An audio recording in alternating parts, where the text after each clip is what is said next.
ain't got a pot to piss in, but I'm from Cadiz, Kentucky. Down there on the tip where the water is,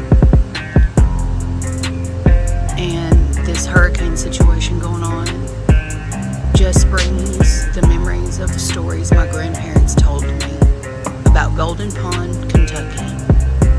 My family lived there. They were pushed out of there. JFK signed a bill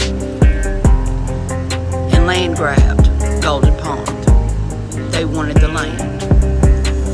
So they pushed all the people out. More people didn't have anywhere to go. So they had to stay home.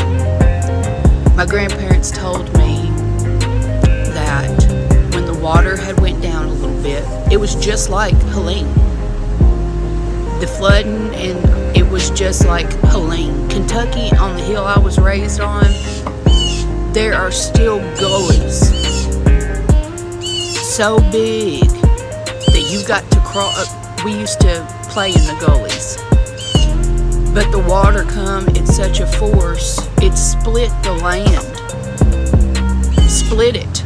It's the craziest shit I've ever seen. And they said that after that water went down, they were able to go down there a little bit, and they saw people starve to death and dead on their roofs. They were pulling the bodies from the roofs because people had nowhere to go, and they had to get up on that roof to save themselves, and they starved to death. Back home we do graveyard cleanings. It's your family, you know, all of them get together and they have dinner and all that stuff. And there was an unmarked grave. I was a little baby, not a little baby, but I was younger. And it was unmarked, and I didn't understand why it wasn't marked. So I had went to my mama, Lola Lane, and I asked her about that unmarked gravestone. And she said when they flooded them out, a mama had given birth during the stuff, and it put her newborn baby in a mason jar. And that baby washed up on that beach right there at the graveyard. And they found the baby there in a mason jar, and they buried her.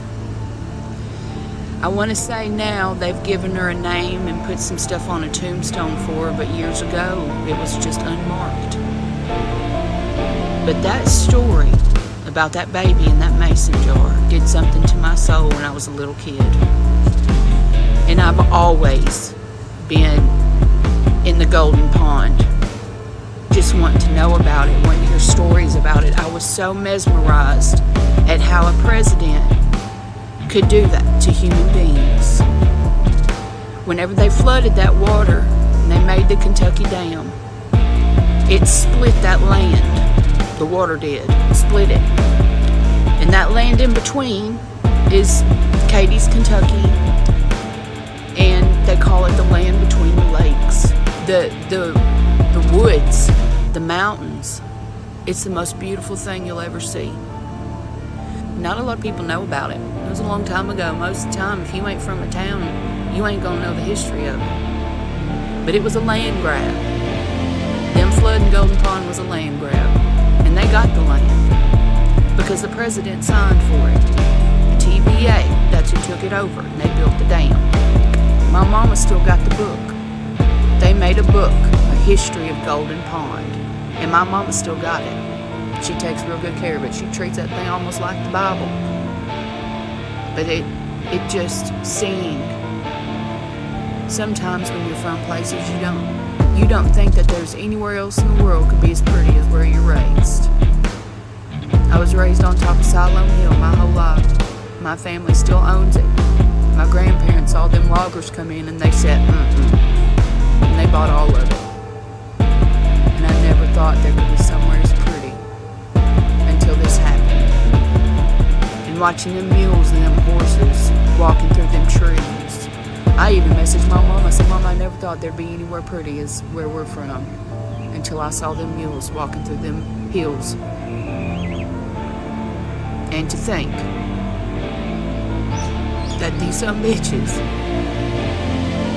wanted their land and just drowned them out. A lot of people don't understand the weather, and y'all think that hurricane came in and did all that. The dam broke That's what happened. That's why them people were eating dinner. Sorry. That's why them people was eating dinner and a wall of water and trees come and took them out.